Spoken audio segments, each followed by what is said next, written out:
I'm sure you remember the glorious original Pixel, a pivoting point for Google's smartphone division. The original Pixel ad campaign drummed up so much hype that it was a surprise when the end product actually superseded the expectations set up by Google.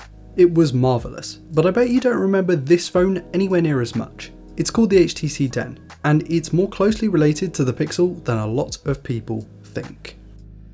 So, what was so similar? Well, for those of you who don't know, HTC manufactured the first generation Pixel, and you can see a lot of that familiarity in the design cues.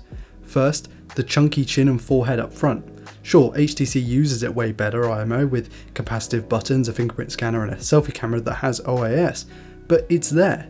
Secondly, on the back there's this wide bevel on the Pixel, which is reflected in the wide chamfer on the HTC 10. Thirdly, buttons are placed on the same side, albeit in a different order, though both have a ridged power button. But it's not just surface level similarities here. Both have Snapdragon 820 series chips, with the Pixel having the overclocked version. Both have 4GB of RAM and 32GB base storage options. Both have 12-ish megapixel main cameras with a 1/2.3 inch sensor and a pixel size of 1.55 microns. Both shoot Ultra HD 30fps video, and both have Wi-Fi AC and Bluetooth 4.2 support. Oh, and both have 18W fast charging too. I guess a few standout differences is that the Pixel has a 5 megapixel selfie camera versus the 8 on the HTC, and the Pixel supported a 3000 mAh battery as opposed to the 2770 found in the 10. Also, as similar as the designs do look, they're not all too samey. Also, whilst the HTC did start with Android 6 Marshmallow and would officially be supported up until 8.0 Oreo, the Pixel started at 7.1 Nougat and only just stopped being supporting with Android 10. This is mainly due to the fact that the HTC 10 came with a fairly heavy Sense UI skin versus the just standard Pixel experience that you found on the Pixel smartphones. So the HTC 10 was overlooked far more back in 2016 than the Pixel.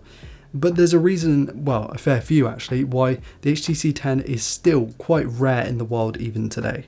For one, the HTC 10 had massive battery issues in that they would just die super early on in the device's life. There are many instances of early battery shutdown along with just super short battery life after just 6 months of ownership. It certainly didn't help that it was fiddly and difficult to replace the battery yourself, and even iFixit gave it a moderate difficulty rating on tearing down the whole device. And software support died after just 2 versions, which is not incredibly uncommon, but is definitely lesser so than the Pixel's 3. In fact, there were so many issues that Android Authority wrote a list about 7 of them and gave advice on how to fix them. I don't think it was 6p levels of rubbish, but the build quality was questionable, and that likely contributed to the downturn of HTC's success in the mainstream flagship market. And that kind of leaves us where we are today. HTC is, I guess, coming back with a couple of uninspiring smartphones, but why? Do they not have the budget? Or is it because of devices like the HTC 10 that really brought down the firm's once legendary reputation, particularly that of build quality? I wanted to keep this one super short, so hopefully it's been quite concise but also still have plenty of information in it as well. I want to give a massive thanks to Noah Herman for supporting, actually sending over, or buying and sending over the HTC 10 that was featured in this video, and actually the Pixel as well, because that was also bought up by him. I want to thank you all so much for watching. Please do like, dislike, comment and subscribe if you're new around here to never miss a video like this one. Also check out my Patreon and other social media links in the video description.